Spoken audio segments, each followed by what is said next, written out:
begin.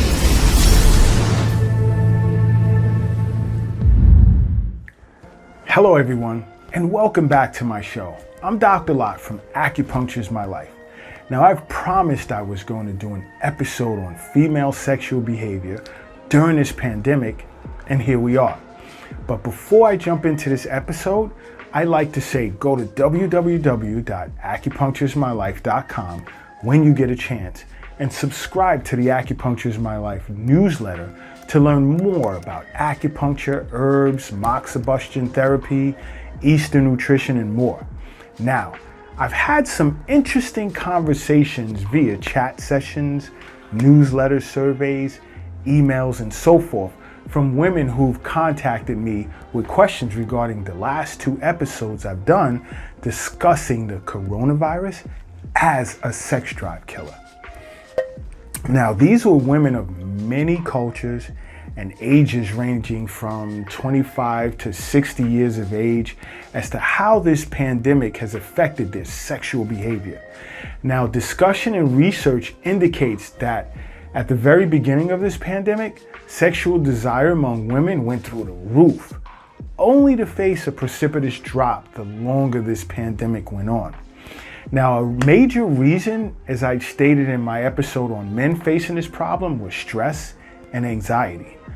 But to my surprise, birth control had presented as a major contributing factor that stood connected to worry. You see, women were very much concerned about getting pregnant and not having access to contraception due to being locked down and limited access to their doctor to get a prescription or, to my surprise, access to abortion clinics. Now, here's what's interesting. Studies show that approximately 47% of women who were at one point or another infected with the coronavirus stated it had negatively affected their sex drive, whereas studies indicate that women from the Eastern Hemisphere experienced a greater decline in sexual activity due to this pandemic.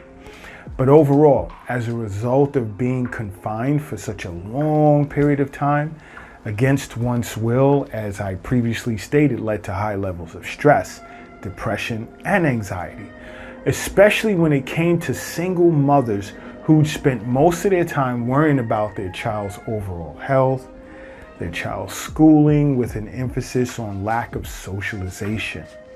Now, statistically, women were confined to their homes even after the first lockdown was lifted, because they were working remote while caring for their children alone for the most part.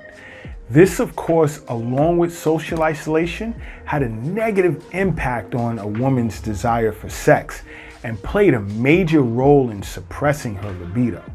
You see, social isolation by itself can disrupt chemicals in the brain that have a role in promoting libido in females.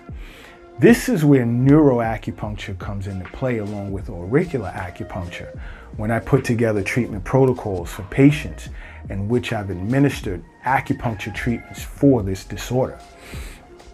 Now, I've seen many female patients lately faced with this problem, and after a few sessions of both neuro and auricular acupuncture, I'll simply say things change for the better for these women in that department. Now, you see, there are zones, especially along the frontal lobe, that affects this disruption, to put it in layman's terms, of chemicals in the brain that have an effect on promoting libido in females. Now, when it comes to auricular acupuncture, there are points on the ear that increase libido and enhance sexual arousal. So when I'm treating patients for this problem, I usually combine both neuro and auricular acupuncture along with a very powerful point on the lower extremities of the body called Zusan Li to reinforce qi and blood. Now, I've had great success with moxibustion therapy as well to reinvigorate sex drive in both men and women who had been impacted sexually by this pandemic in one way or another. But I will say again, everyone, stay calm, don't panic. Contact Acupuncture's My Life if you have any questions or concerns pertaining to this problem. And don't forget to subscribe to this channel to stay up to date with the many ways in which you can benefit from acupuncture. And also, don't forget to go to the Google Play Store and download the Acupuncture My Life app as well. And until next time, acupuncture is my life. What's yours?